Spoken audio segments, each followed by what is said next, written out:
the Israeli regime is carrying out genocide. And this stems from an ethno-supremacist ideology. It stems from apartheid. And this is unacceptable. And the people who lived on that land, they have been expelled. The people in Gaza, they live in a concentration camp, now a death camp. And the West has brought about this situation. Whatever crimes that they've committed against Jews and Gypsies and Slavs, they have to pay for it themselves. They can't take it out on the Palestinian people. So the Iranians, along with almost everyone else in the world, except for some people in your part of the world, believe that the apartheid regime has to come to an end. And by coming to an end, it means that all people of that land have to be able to live as equal human beings. I know that sounds very crazy, but ethno-supremacism isn't a good thing.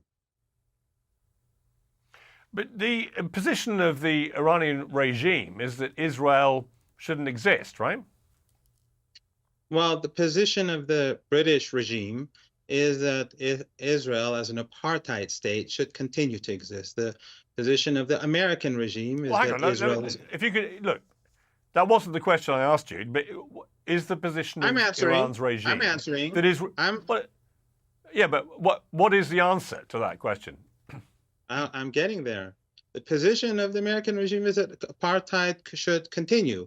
Iran's position on South Africa had the same gap. There was the same gap back then when the British and the Americans supported apartheid in South Africa and racial supremacism in the South African region, Zimbabwe today, and so on. Back then, Iran was supporting the indigenous population. Back then, Iran supported the ANC. Back then, Iran supported the military wing of the ANC and Nelson Mandela. But we're not talking about South Africa. I'm talking about what is Iran's regime's current position in relation to Israel? The Iranians believe that Israel does not have moral legitimacy as an apartheid regime.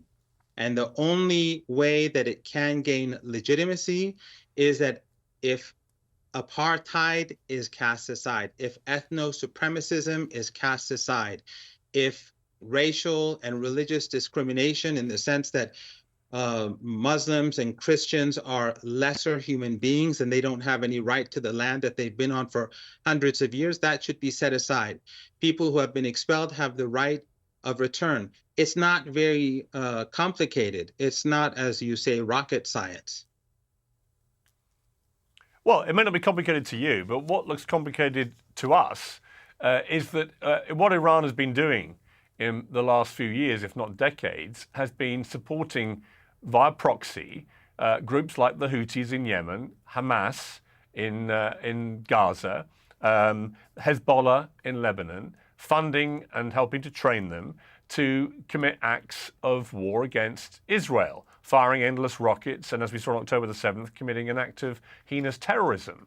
So it's not quite as simple as you're trying to picture this, is it? Iran has had a vested interest in supporting terror against Israel for a very long time.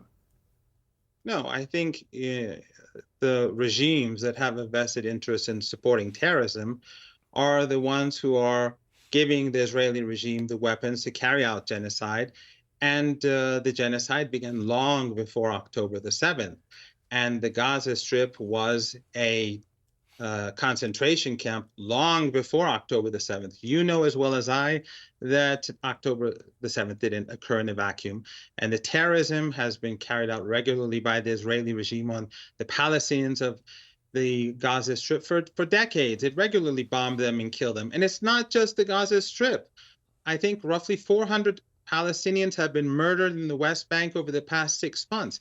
These are regular occurrences, but it doesn't register in the West because, again, the Israelis they are European. It's a European colony. They have priorities over the brown people of the land. But it is a fact that Palestinian children, according to the statements made by senior Israeli officials, Palestinian women, according to members of the Knesset, they are lesser people. If you look at the South African complaint, they clearly point out the views of these people and the starvation siege and the intention to starve the people of Gaza, women and children. That is because they look at them as inferior people. This is not about two armies. This is about a subjugated people trying to stand up for their rights.